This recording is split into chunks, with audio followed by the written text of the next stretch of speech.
一个但是我们副标题呢，一个清代广州市改的大事件，知道黄忠是一个人来的。那市改呢，是我们古代就说以前的旧的粤语的叫法，如果到今天呢，就是叫做什么呢？就是叫做打工仔。那市改，那还有什么？还有市头。市头市头就是他的老板来的。工头。那老板娘叫什么？哎，冇錯啦，你又講白話，睇過香港 TVB 在市頭那這邊呢，是我們這個黃忠的剪影右手邊的那左手邊呢，就是他的市頭，就是他的老闆我們等會進入展廳，知道這個市頭呢，是叫做什麼？叫做布萊克。那布萊克呢，當年呢是一個東印度公司的一個貨監，就相當於現在職業經理人來的。那還有一些職務的這種繪畫。董某给大家介绍到这是一个故事的一个引线来的。那整个故事呢是发生在乾隆32年，公元1767年。那这个故事呢是讲一个小人物在这个大历时代背景下，我个人觉得是他个人奋斗的这么一个故事。好，那我们进入展厅。创业史。那展厅呢，一共分成3个部分特别的商人艰难的旅程远方的奇迹那我们第一部分呢是序章，这里特别的商人。那这个黄忠是一个默默无名的人，谁发现了他在2002年的时候，香港的一个教授叫做陈维宝，去到大英图书馆浏览当年这个英国皇家学会的主席约瑟夫·班特斯的信件的过程中，发现有2个中国人在18世纪与他有书信来往。第一个就是我们当年广东的行商非常有钱的叫做潘永富。那第2个是谁呢？就是我们今天展览的主人公黄忠。为什么当年英国皇家学会的主席会与一个我们现在看来默默无名的国人黄忠发生来往呢？那我们陈维宝教授呢就产生了好奇，然后根据多年的这种资料的收集以及撰写，写了一本书叫做《遇见黄忠》那就是讲述黄忠的故事，那就是我们展览的这个根源之一。那我们黄忠长什么样呢？我们可以过来看一下，这个就是我们黄忠的样子。那我们黄忠看起来是不是特别像一个广东人他确实是一个广东的广东人。因为我们今天所有的展览的内容都来自于这个布莱克家族的拍卖品，以及这个约瑟夫·班特斯或者别的人与黄忠来往的这些信件据说这个黄忠在1767年与他的世头，我们这边看到的布莱克相遇的时候，黄忠呢大概是一个15、16岁的年轻人。我们个人理解他呢，应该是一个疏通文墨的年轻人。为什么？因为我们后来看到了一些书写的痕迹不识字的肯定是不行的。那黄忠为什么又叫做黄鄂东呢？其实他后面还有名字叫做黄亚东，其实跟广东人一个习惯有关系。比如说我叫王景东小时候别人就叫我什么阿东叫什么川的阿区，或者叫什么炮的阿后就是他为了解释自己的名字，他就加了这个 汪 at home， 就是黄鄂东这个名字来的。那当年黄忠曾经为了解释他的名字还在这边的展柜，它还有一些解释，比如说黄我在万岁它来进行解释，包括黄和王的发音在粤里面一样它也进行一些解释，然后的the yellow of the east， 东方的黄色他把他的名字这么进行解释。那我们这边呢就是布莱克布莱克呢是生于1745年，他1767年来到我们广州的时候呢，他是个22岁的年轻人已经是一个商人的代表，东印度公司主要做茶叶贸易。但他这个画像呢是没有人给他画的，是来自于美国弗吉尼亚州的一个象形文明资馆是人物像他作为放大的画像那我们布莱克黄忠遇到布莱克，当年的广州是一个什么样的情形呢？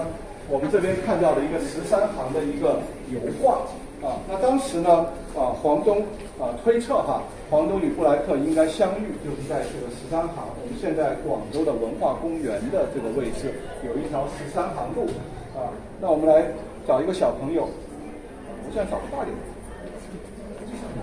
比如说我们这里有4个国旗，我们可以来看一下是哪4个国家的国旗。小朋友认不认识国旗？这边是西班牙的，这边的是美国的，这边是英国的，最右边的是最容易猜错的。俄罗斯大家的吗？最右边的这个3色旗是哪个国家的？红白蓝大胆的说出来。法兰西还是大毛？不是法国还是什么？法国还是俄罗斯？不是，都不是。葡萄牙、荷兰。荷兰的国旗颜色跟法国是一样的，但是它的是横着的3色，法国的是竖着的3色小朋友我小时候非常喜欢看国旗，看地图，就认这些国家的国旗。那13行的来历是什么呢？简单说一下在明代时候跟这些老外做生意的是叫做牙行，那后来逐渐演变呢，就变成洋商行，到了清代的时候就变成洋行。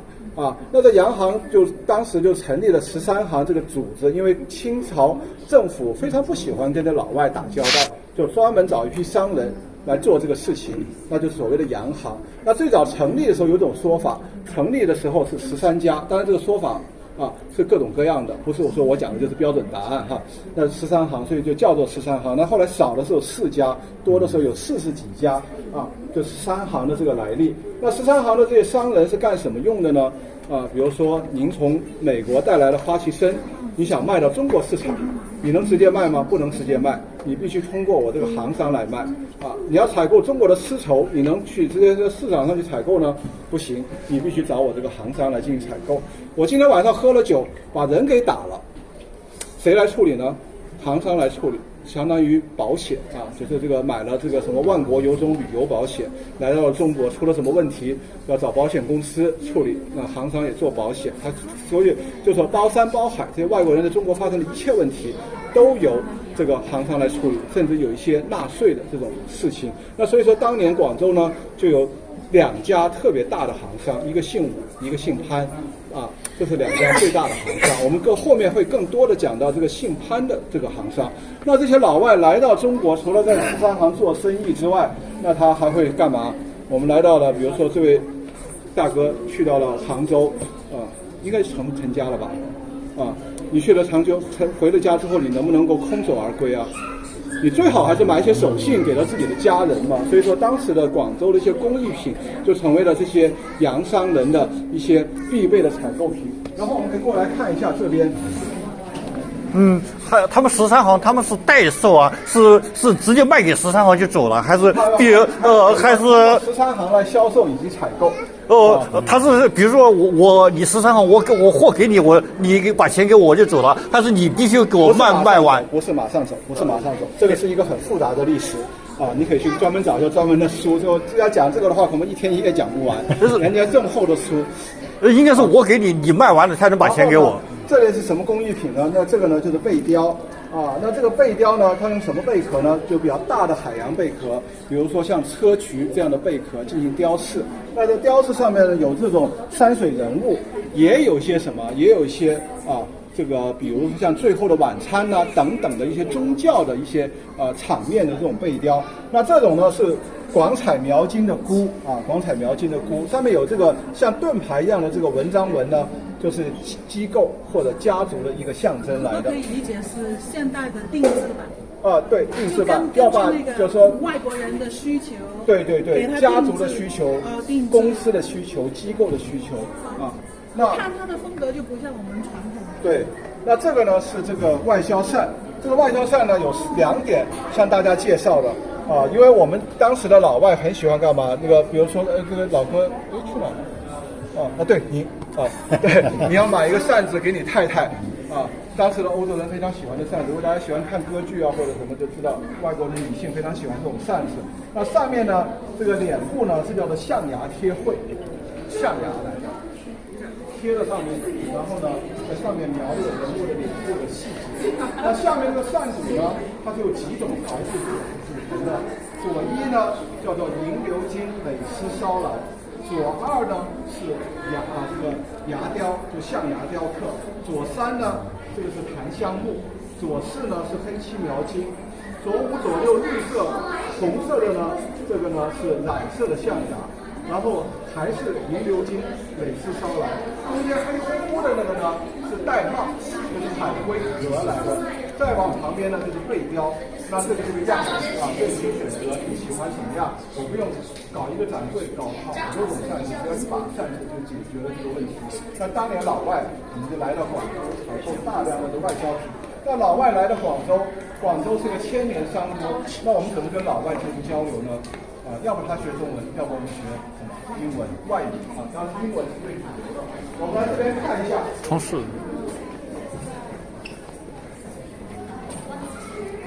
红毛。然后当年的这个呢，叫做红毛番话贸易须知啊，这个呢就是学习英文的手册来的。那当年怎么学习英文呢？它是要用粤语来标注英文发音。粤语哈，不是说普通话。其实当年对于这个老外来讲，中国话是什么？就是广东话。这是广东话。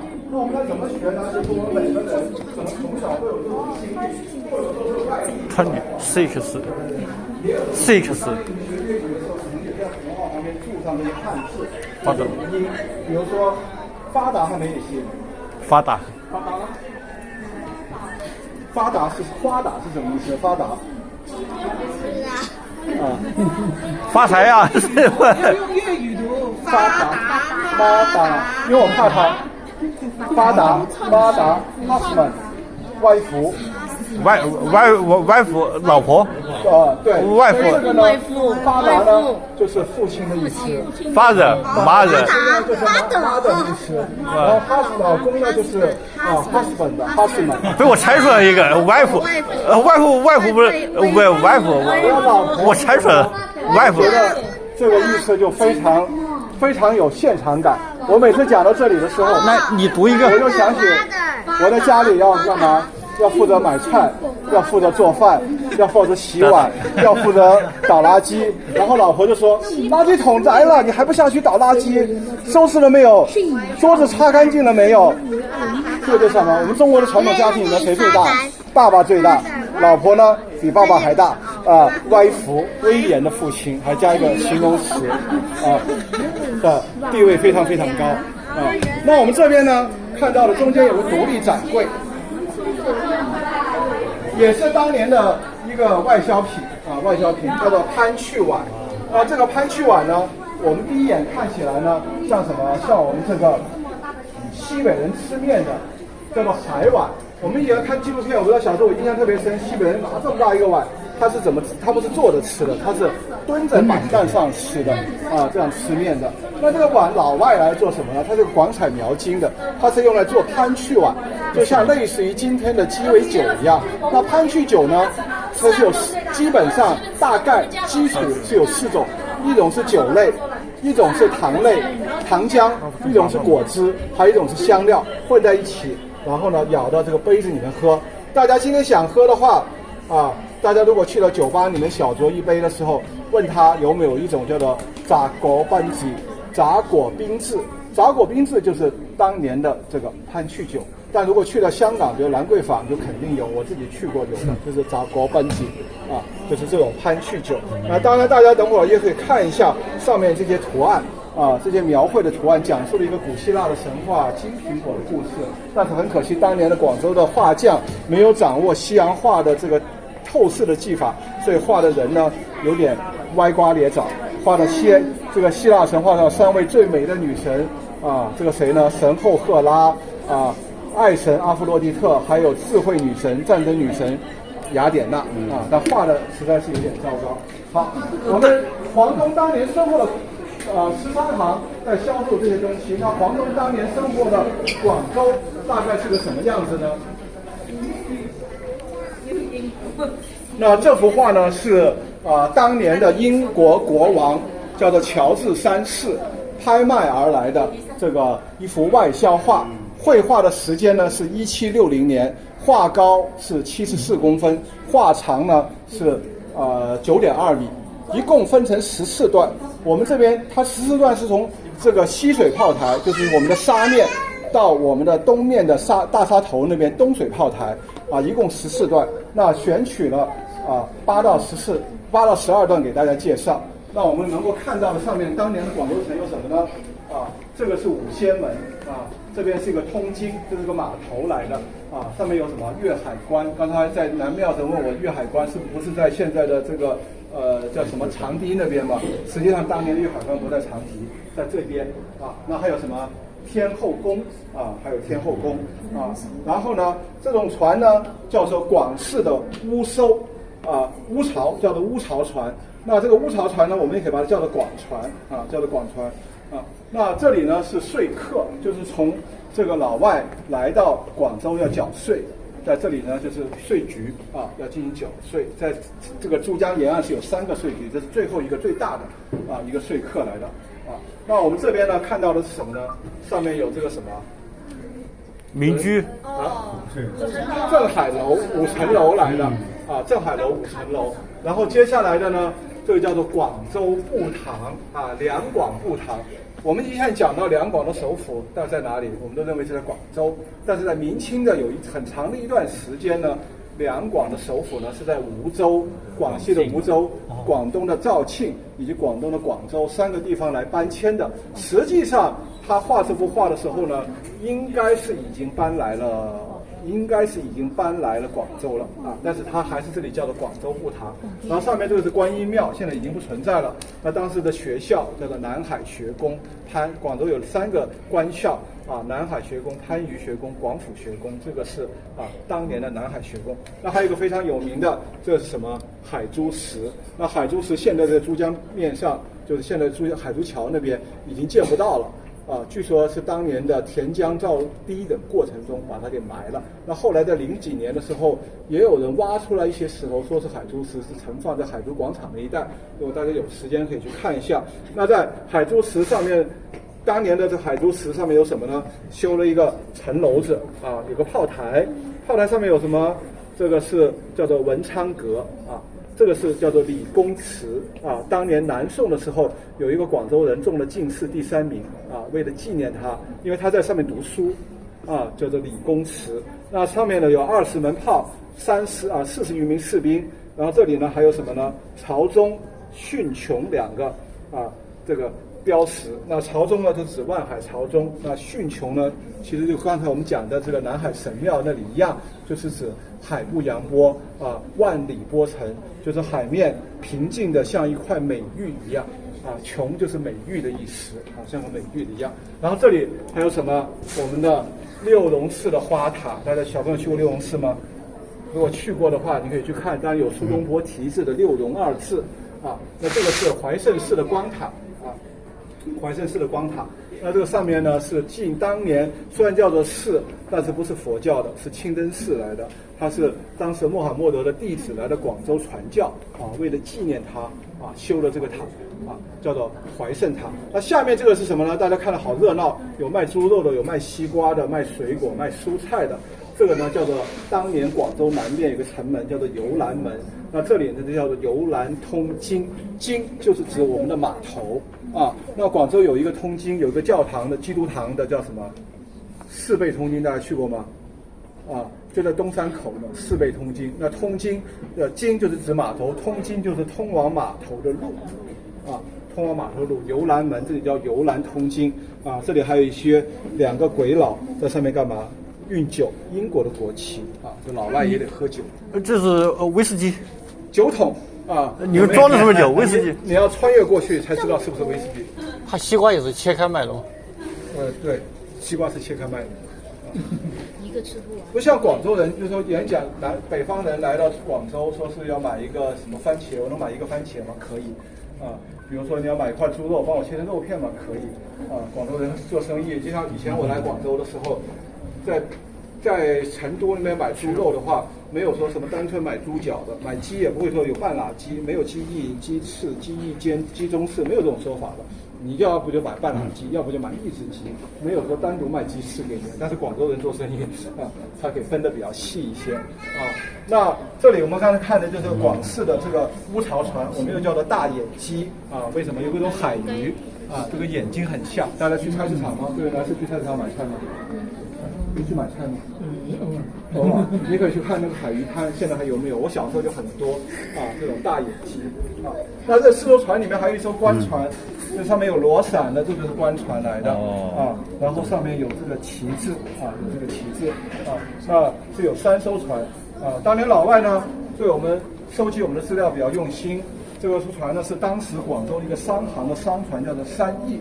3翼船呢，在这个瑞典的斯德哥尔摩的北欧博物馆里面有它的相关的记载资料，啊，所以老外这个收集资料都非常细，啊，那这个就是当年黄东与布莱克生活的广州大概的啊，我们从这个外销画里面看一下当年广州长什么样。哎，第二个是谁？我们是接力讲解哈，我们这一场是。我讲完这个了，啊，第二个，下一场啊，于明老师啊，爸爸在这来听。丁正老师前面一下我们的志愿者队长王队在。没有，今天欢迎大家来到广州海事博物馆，啊，确实还是比较偏远的，能来到就是非常感谢大家了。那我继续王老师的话题，那我们一起走进这边，来到了13行行商的一个花园。那这边的场景呢，展现是13行一个花园的场景。为什么会有这个场景的展现呢？首先，我们刚才有提到我们的故事主人公是布莱克，对不对？他的身份是一名东印度公司的一名货监。那所以呢，当时在清政府的管理政策下面呢，其实洋人来到中国，它是非常的艰难的。我们是需要先外国人呢是先需要去到澳门停靠船舶，大的船舶，然后呢拿到我们政府所颁发给他的一个船牌，然后包括办一系列的一个手续这样的程序，然后到最后呢，他们还不是整艘船上面所有的人员都能够来到广州，只有一些比较重要的比较重要的一个角色，比如说我们故事主人公布莱克先生，他是作为一名东印度船长的这样一个货监这样的一个身份，才能够随着小船进入到广州，进入到13行，与中国人进行一个贸易的一个往来的。那所以当时呢，布莱克先生呢，他来到广州之后呢，他会有一个非常多的时间是用于在他的一个贸易工作上面的。但是因为当时呢，在18世纪的时候呢，蒸汽轮船的技术还没有发明出来，所以当时的远洋航行全部靠的是什么呀？是季风。大家可能现在觉得很难以想象，但是当时呢，就确实是靠着季风、洋流这样的一些自然界的一个条件因素来进行一个航行的。所以当时呢，他们是存在一个贸易季和非贸易季这样的一个概念，就是相当于大半年的时间里头是海面上不允许季风让他们的船随着洋流、随着季风回到英国，或者说我们说今天的欧洲这样的一个区域。所以呢，他们很长的时间呢是会待在广州或者澳门这样的一个地方进行一个休息调整。那所以呢，当时呢布莱克先生呢，他同样在非贸易季的时候呢，会在我们的广州这样的一个地方或者澳门这样的一个地方进行一个停留。那当时跟洋人接触最多的就是广州的行商，对不对？所以在行商里头呢，他们往往会宴请跟他们贸易关系非常密切的这样一些外国人，去到他们的家里面进行一个参加他们的宴会。那在这边呢，展示的就是13行行商的花园里头一个宴请的一个外观的一个场景。那大家也可以从这边的展板上面来看到一个非常有意思的词，叫做筷子宴。因为呢，当时的外国人呢，他们用的餐具全部都是什么勺子呀、叉子呀、刀子啊，对不对？他们从来没有用过筷子，所以呢，他们也很形象的把行商请他们的这样的一个宴席叫做筷子宴，非常形象生动。而且呢，当时也有一名外国人，他详细的记述了筷子宴上面中国的行商邀请他们所宴席上面所吃的一些菜肴。比如说有一个很有意思的叫做海龟汤。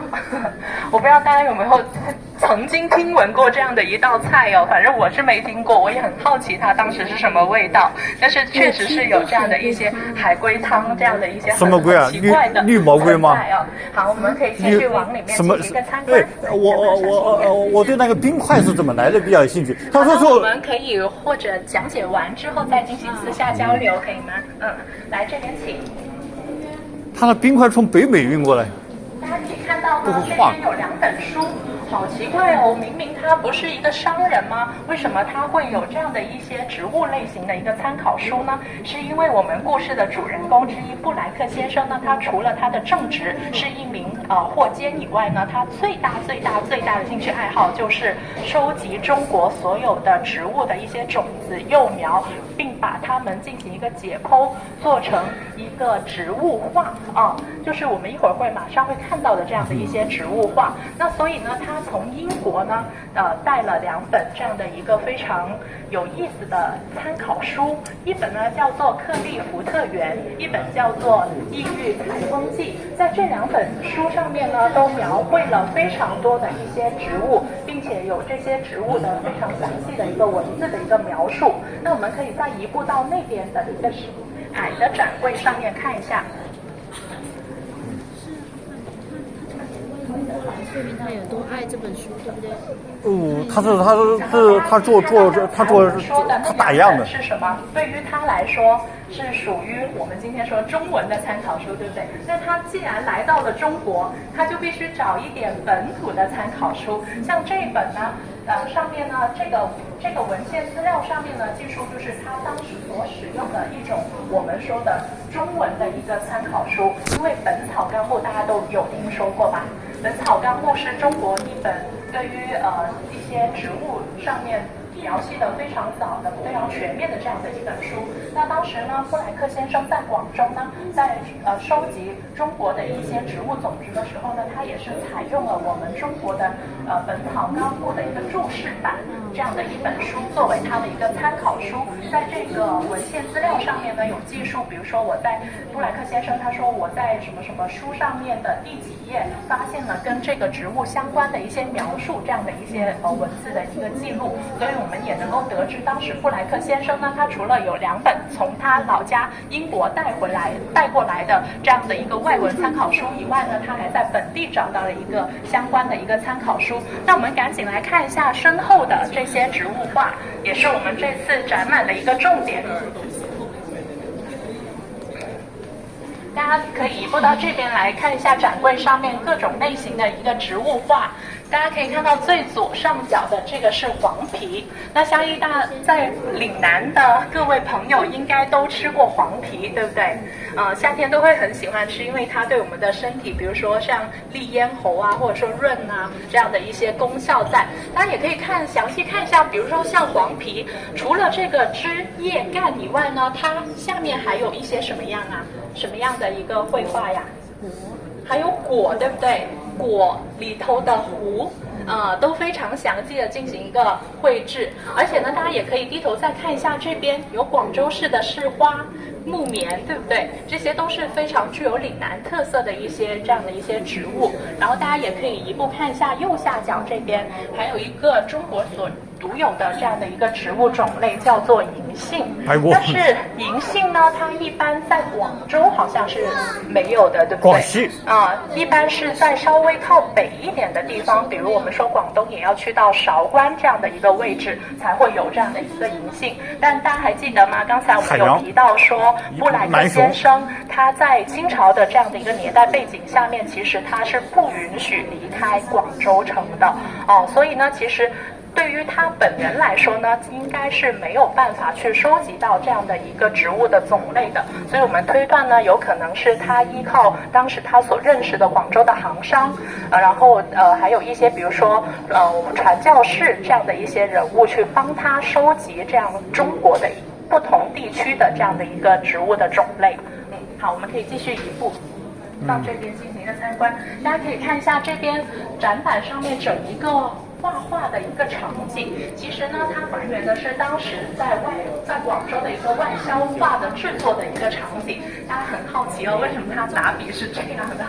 有没有留意到这样的一个？很特别怪。跟我们今天拿毛笔好像有点区别，对不对？那其实呢，当时呢，在广州的一个外销画的一个制作呢，它并不像我们今天说的一个人能够完成一整幅画，他们可能也是属于流水线作业这样的一个工序。但是呢，其实跟布莱克一起创作整批植物画的呢，是一位名叫麦秀的一位画家。那推断呢，他应该也是当时的一名外销画的这样的一个画家，但是呢，他是受聘于布莱克先生，而且呢，每天跟他单独进行一个合作。比如说，布莱克先生来把那个植物进行一个，他先收集完之后呢，进行一个植物的解剖完了之后呢，由麦秀进行一个初稿的一个创作，然后再和布莱克先生进行一个植物这个画的一个核对，线稿的核对，然后最终呢，他们两个一起完成这样的一个植物画的这样一个工序。好，那我们可以再转身看一下这边的一些植物画，比如说像西瓜呀、苦瓜呀、枇杷。那我们看到这些植物呢，其实也觉得很亲切，对不对？因为这些植物在我们日常的生活中随处可见，比如说市场呀，是吧？商超里面全部都有，因为这些就是我们日常所会吃到的一些植物，吃到的一些水果，对不对？还有包括苦瓜，大家也可能岭南这边也很喜欢吃苦瓜，因为它可以祛湿嘛，对吧？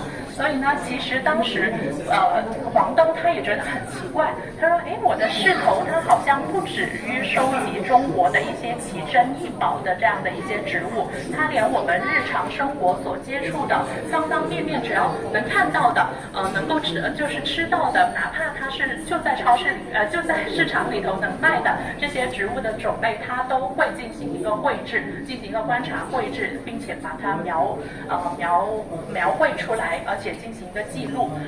还有包括这边，大家能够看一下右手边这里，有好几种荔枝的品种。反正我到今天我也没有分清楚荔枝一共有多少个品种，它们有什么区别。但是当时呢，布莱克先生呢，他就是对这些荔枝很感兴趣，并且把它们呢按分门别类进行一个绘制，包括我们有听说过的劲凤荔枝，对不对？劲凤荔枝，而且呢，他会把这些荔枝什么时候最好吃记录下来。他说不是全红的时候最好吃哦，是皮里头红中带绿的时候最甜，最汁水最饱满哦。所以像这种，我也推断他应该也是一个吃货，对不对？他是有钱人，是的，还能买那么多品种的荔枝，是吧？好，我们可以继续。然后我们所说的这一批植物画呢，其实它就已经出具了植物科学化的一个雏形，然后大家也可以一会儿再回头看一下植物科学化的一个整个创作的一个流程。那我们可以一步到这边继续进行一个参观。那大家还记得我们从展厅一进门口的时候看到黄鄂东名字的那个展位嘛？那个展位上面记录的呢，就是它的名字怎么解释自己名字 ，Yellow of the East， 对不对？但其实呢，大家如果细心在网上几行看呢，就能够看到这样的一个植物的种类叫做黄栀。这个黄栀它其实就是染黄色的一种染料的一个植物。当时呢，它其实就是在为了解释黄栀的时候呢，有点像我们今天说的超链接，把黄栀、皇帝什么万岁，然后最后再联想到自己的名字叫黄鄂东，所以这样子把自己的名字留在了那份文献上面的。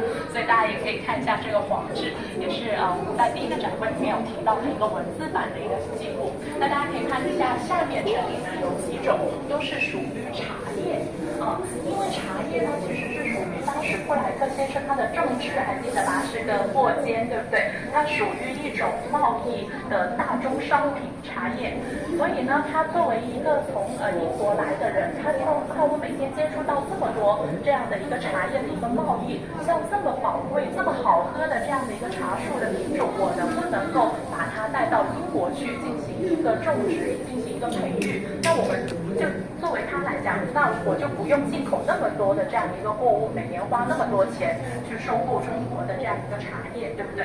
所以呢，他当时除了收集这样的一个植物种子，把它画成这样的一个绘画以外呢，他还自己尝试把这样的一个茶树的幼苗栽种在自己的花园里头，然后把它长成之后呢，种活了之后呢，把它寄到英国去。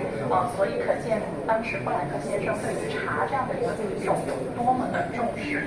好，我们再继续往前面走。那除了刚才我们说染黄色的染料的植物以外呢，大家可以看到下面还有蓝、天蓝、靛蓝等等不同蓝的颜色的这样的一个植物的一个染色的不同颜色的植物的这样的一个标本的绘画。然后大家也可以低头看一下中间这一份文献里头呢，它还有一个如何种植这样的一些植物的一个种植环境，包括如何种植的流程等等，它也是记录的非常的详细。然后呢，还有一个右上角，大家看一下，这个是不是我们也经常会接触到的一种水果，叫柿子，对不对？那一般我们是怎么吃柿子呀？现在觉得很简单，对不对？就是洗一洗，把它剥开，或者大不了呢要加工，就是把它晾干，做成柿子干，对不对？柿饼。但是以前的有一种非常有意思的吃法，就是把柿子掰开，然后放到米饭的蒸煮里头，把它放到米饭里面。对于呢当时可能就是小朋友不太爱吃饭的时候呢，就加一点这个进去，就让他们有很好的胃口。所以这种吃法我们也是通过这样的一个文献里头能够第一次得知，也是非常有意思。那我们可以移步到这边来看一下这个展板。我们有看到非常多的像这样的一个植物画，而且呢也能够看到有很多文献里头有关于这些不同种类的植物的一个文字的描述，还有看到参考书，是不是？那其实呢它整一个呢是一个非常连贯、非常科学的这样的一个体系。那布莱克是怎么使用呢？首先他把这个植物进行了解剖，并把它绘制成为一个植物画。植物画的同时呢，它会配有一幅这样的一个文字的一个记录。在文字的记录上面呢，它会采用，比如说它在《异域采风记》里面关于杨梅的记录是在第几页，比如说第798页的这样的一个文字的配套说明，所以它整一个体系就形成了一个非常好的一个闭环，对不对？有画能够看到图样的，然后呢有文字的记录，并且文字如何详细记录呢？在我的参考书第几页这样子，所以大家就可以看到当时的人如何去了解这样的一个植物，而且呢是如何从形象呀、从文字啊、从描述上面来知道。好，我们移步到这边来看一下，这边的展板上面有一个非常好玩的一个东西，我们叫它 Pictionary。因为一般词典是什么呢？是 dictionary， 对不对？英文，但我们把它起了一个名字叫 Pictionary， 就图片的字典这样的一个意思。那大家还记得我们刚才一进来说，中国人想要跟外国人沟通的时候，采用了一本叫什么？红毛番话贸易须知，对不对？但那个是什么？纯文字版，这个是升级版了。这个呢，应该是布莱克想要学中文的时候呢，他专门命人去帮他就是画的这样的一本词典，里头是有图画，而且呢还有这个粤语的文字的一个发音，还有一个文字的一个解释，所以我觉得它应该是属于2.0升级的版本。那其实呢，当时时代背景下面呢，外国人他想要学中文也通常会使用这样的一个方式，只是呢我们的学者呢他参考了当时非常多的一个文字的一个资料，发现布莱克这本呢是属于制作非常精良的这样的一本，因为它的图画都是非常的就是仔细很详细。其他呢不同时期也有，但是目前发现呢很多呢都是比较粗制滥造的那种所以这本也是非常的珍贵。好，那大家也可以低头看一下，这边有一些表格。这个表格也好工整对不对？这种表格呢，其实就是当时布莱克在中国收集了不同的种类的植物种子之后呢，他就把它列成一个清单，他会记录我寄了一些什么样的种子给到了谁，所以他是进行了一个列表，进行一个记录。好，大家可以到这边看一下右下角，这里有一个外销画里的卖画人。一会儿呢，我们会看到这本书里头更多的一些外销画的一个场面。好，请随我的脚步，这边请你继续参观。首先是。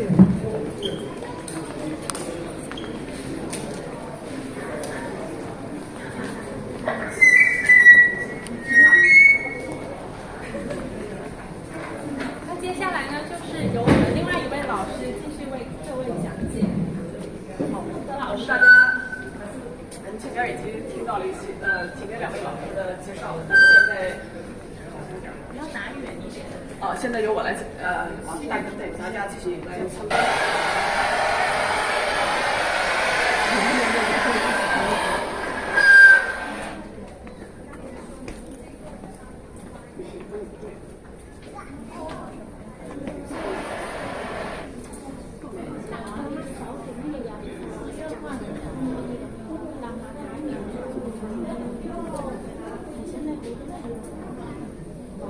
那我们继续参观一下。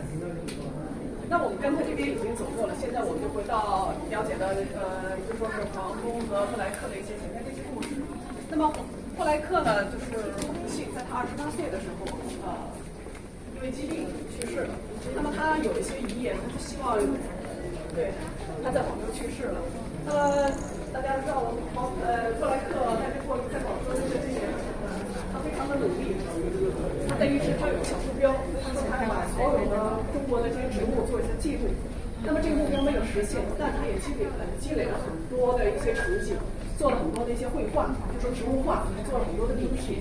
他就希望有人能够把他的这些心血带回到英国，带回给他的家人。那么谁来帮助他来完成这个任务的呢？就是黄东。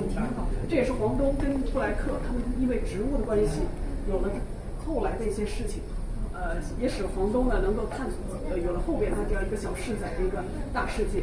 那我们在这沿途当中呢，可以看到，说是前边我们于老师已经介绍了，说是有那一本的画册，介绍了广州当时的各行各业一些外销画，在伦敦正式出版了。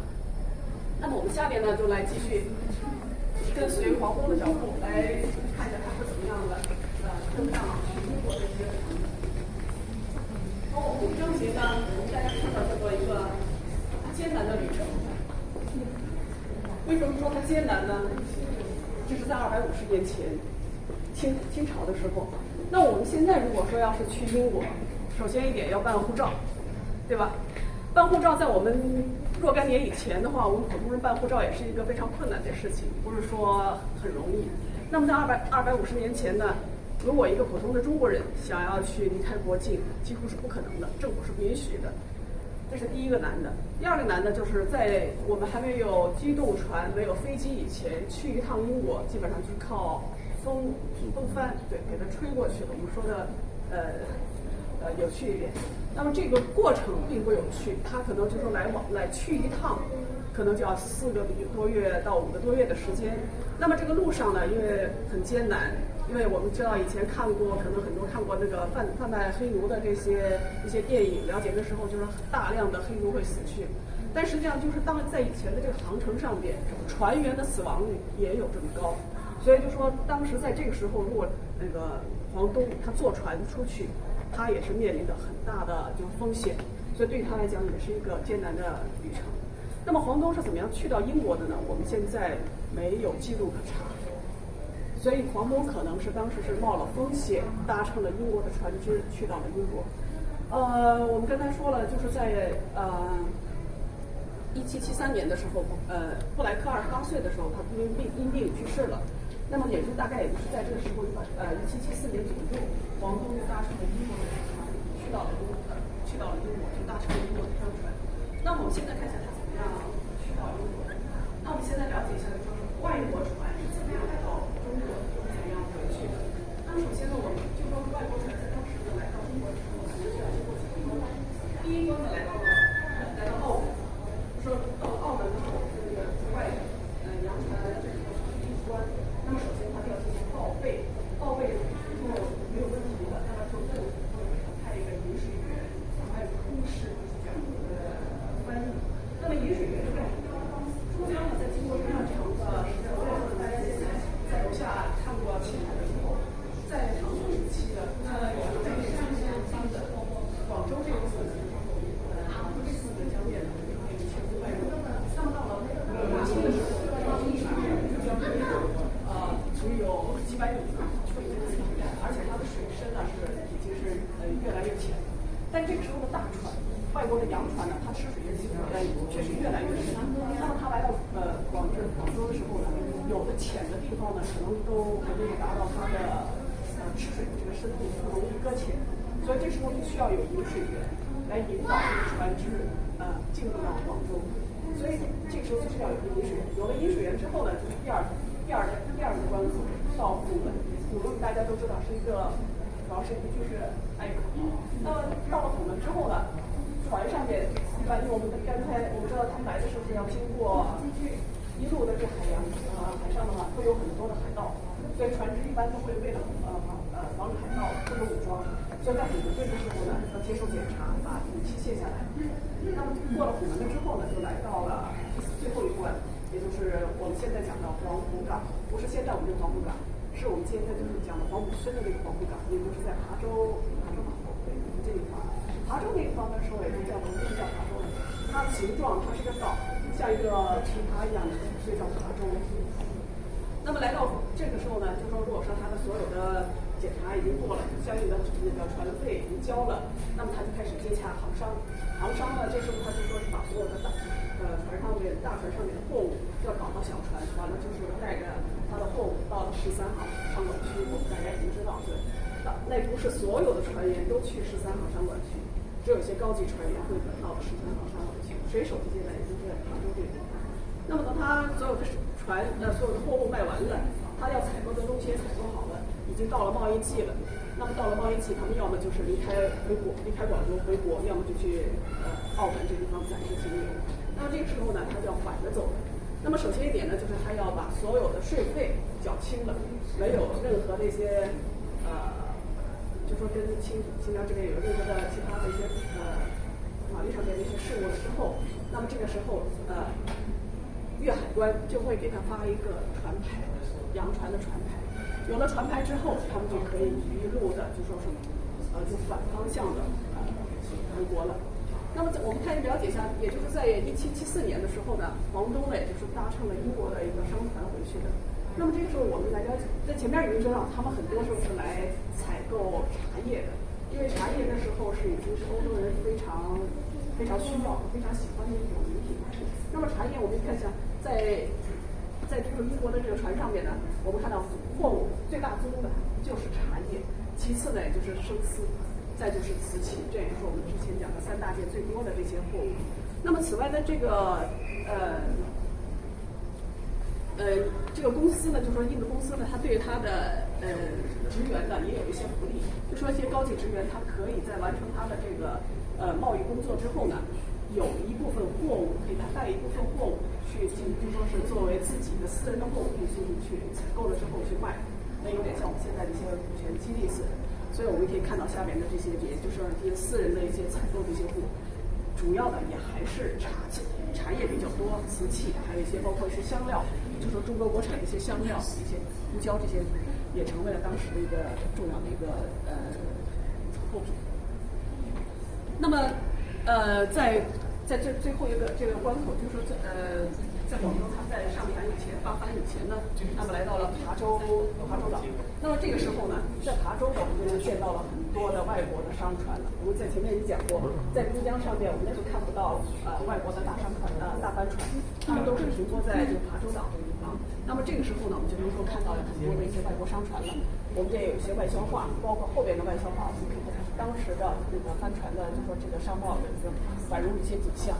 那我们可以看一下最上面的这个琶洲岛这个，在琶洲岛上面呢是有一个，我们看到有个塔，这个塔呢我们在珠江上面能有3个这种风水塔，都是建于明代的。最外边的是一个叫做莲花山的莲花塔，完了之后第2个塔呢就是看到这个琶洲塔，第3个呢就是我们现在看到的就是在赤岗的这个小蛮腰前面的这个赤岗这个塔。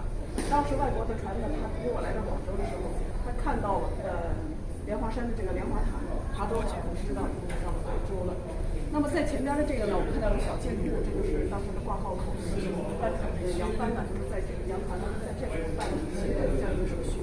下面的这个图呢，是当时这个琶洲塔上面那个一个布置的一些图。影响力。那么在这个塔州岛上呢，它也有一些驻军，有些兵营，还有一个呢，你可以看到有很多的洪圣庙。洪圣庙呢，也就是南海神庙。南海神庙呢，它是在就说这历史从我们知道从隋文帝开始建庙开始了，就是进行一个海神的祭祀的时候呢，到现在那个1000多年来呢，历代皇帝呢都一直在对这个海神有所祭祀，还对这个海神有一些封禅。我们可能很多人知道，就是泰山有封禅，其实对海神也是有封禅。所以南海神呢，在这里头就是王帝王、洪圣王。那么在民间呢，很多的时候就把这个洪圣，那就是南海神呢叫做洪圣庙、洪圣王。所以我们能看到很多的一些洪圣庙在这里，也就是因为它也是保佑一帆风顺，就是出海的时候能说经过祭祀。好，那我们所有的手续都办完了，我们可以开始发船了。那么就我们现在跟着王波的脚步，看看他在一路乘风破浪怎么样来到英国的。好，我们现在在大海当中来到了一个非常重要的一个位置。小朋友呢正在坐在这儿，就说是坐在船上来体会一下船头的海涛，听一下海风。那么这个位置呢，像我们现在就是当时在贸易的这个过程中非常重要的一个节点——好望角。好望角我们都知道在非洲的南端，但它不是最南端，但它是贸易当中最重要的一个节点。因为好望角应该是小朋友知道的非常短。这个是船来的，船是船来的哦。来这个，然后面是大的，还有你看脚不能伸出去的哦。对啊。前2天送的地方不是也有一些极端天气嘛？其实上现在就是冷暖的，但是好望角也叫做暴风角，但是对于当时的船员来讲，或者是这些说的好望角，像他们他往东就是向东方的财富去寻找财富，那么他往西的时候，就说他已经在东方寻找到了他想要的财富，能够带这些财富回家了，所以就说这个方面他来讲是一个希望之角，只要通过了海望角，都是美好的希望，所以叫做海望角。继续往前。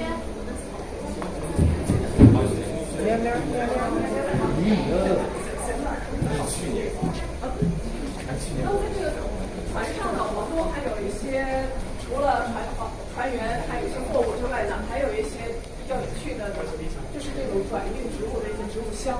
那么也是在布莱克带回家里面的画册里边那个描画。那么这个转运箱呢，就说是我们知道在布莱克他做这个植物研究和植物收集过程中，除了画寄送种子，他也尝试的就是寄送一些植物幼苗能够回到英国。那么我们在这边呢做了一个很大的，按照它的尺寸做了一个植物箱，我们可以看到这个植物箱的它是有些上盖能够打开的，说能够在运送过程中呢，就是让植物来那个呼吸地下，吸收一下阳光。但是即使是有了这样子一个很完善的一个植物的一个箱子啊，来保护它这样一路往前行，不要到这个植物的成活率呢是非常的低的。因为我们可以看见这个从广州出去的时候呢，我们这个要越过赤道，来到了非洲的南端。那我们知道南北气候是正好相反的。那么在这个过程中呢，植物就是要经历了剧烈的气候变化，那么可能对于植物，我们知道这个是中央面的这种植物的幼苗，那么可能植物就很难适应。那么完了之后，它越过了这好望角度向北的时候呢，又要经历一次气候的变化，所以说整个这个过程对于植物来讲是比较严酷的。再一个呢，就是在海上有很大的风浪，我们经常知道盐碱地是很难养活一些植物的。那么如果说海浪上它被那个海浪侵蚀或者海风本身是带碱，那么这个植物呢也很难说是能不能够安全的抵达英国。所以这个过程中呢，这个损耗率是非常高的。那么也有人做了一个统计，我们来看一下。因为这个在世界各地收集植物呢是一个那么也是在19世纪初的时候，1819年的时候，也有一个人呢跟你们讲，给开始给人家会长写了一封信，关于就是从中国运送植物的这个情况。每1000株植物当中的只有1株能够活着来到英国。那么这1株呢，他说当时这个成本呢大概是300英镑的巨款，300英镑我们现在可能觉得大概就是不到10吧。就这么多钱啊！但是这个是在200多年以前，这个时候是多少钱呢？1816年的时候，英国开始实行对金本位，就说是1英镑值多少，就说值它的价值。那么这个时候的1英镑是7.3克左右的黄金。我们来算一下这一株，2公斤多的，就是对于一株植物，它的成本要2公斤多的黄金。最近黄金很贵。你可以算一下要多少钱？所以这个事情的话，对于当时的植物运输来讲的话，是非常非常高的一个成本。那么为了这个植物这个运输过程中呢，能够让它的存活率更高一点呢，就是在圣赫勒拿岛，就是大西洋当中的有一个小岛。这个小岛是不是觉得有很多人会觉得很眼熟？拿破仑后来被流放到这个岛上，在后来在这个岛上去世。那么这个岛呢，就是气候比较好一些，他们会把这个船上的植物呢暂时在这上面。就说是这个来，让它缓一缓，就是运送到岛上，让它那个再种一段时间，让它缓一缓了之后呢，再继续下一段的旅程，那么也就能够提高它的一个存活率。